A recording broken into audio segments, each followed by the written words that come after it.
Yo, what's up guys? Ngayon tuturuan ko kayo kung paano kumuha ng police clearance as a renewal. So unang gawin natin, pumunta lang tayo sa Chrome or ini Google PNP clearance. So ito na siya, .ph access. So ito yung account ko at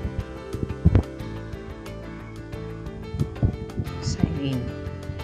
So pupunta tayo dito. So ngayon, kung gusto mong i-edit yung profile mo, ito lang pindutin mo, edit profile. So kung may mga mali or tama naman, so dyan mo lang pindutin. Tapos clearance application. So may dalawa dito, renewal with appearance and at renewal non-appearance. Renewal non-appearance yung pindutin natin. Tinatamad kasi akong lumabas, lalo na kapag ganitong panahon, mainit. So ito yung nakalagay dito, National Police Clearance Photo Guidelines. Close natin yan. So purpose, dapat naka-general yan. Select police station. Station 3. So police station 3 Angeles.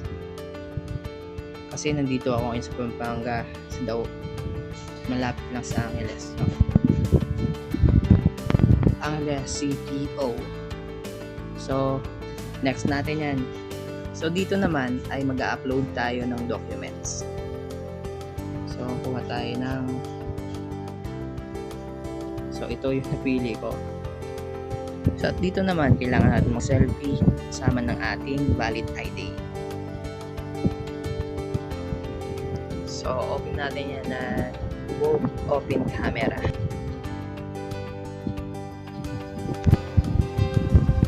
So tapos ilagay din natin dito yung ating signature. So picture lang din siya. Ayun, i-next natin. So dito pindutin yung land bank. So next natin. So ito yung reminders nila. Hindi na natin kailangan pumunta sa police station. Kailangan lang natin ay i-download yung police clearance na ating kinuha. So save appointment natin. At next.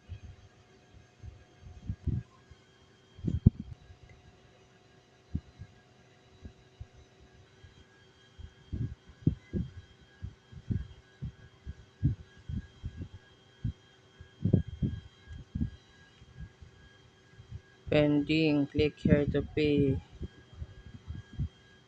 Click here to pay yung more payment option. So i-click natin dito yung iba payment option. So click natin dyan kung saan tayo magbabayad. So 150, pangalan natin, NPC number, land bank ATM, payment option. So dito tayo sa, so may makikita tayo dito, cash payment and GCash, Pay Maya or Maya, Shopee Pay and GrabPay via MYAG. So pindutin natin yan. So CAPTCHA kailangan natin, YWP43. So continue natin yan. Okay.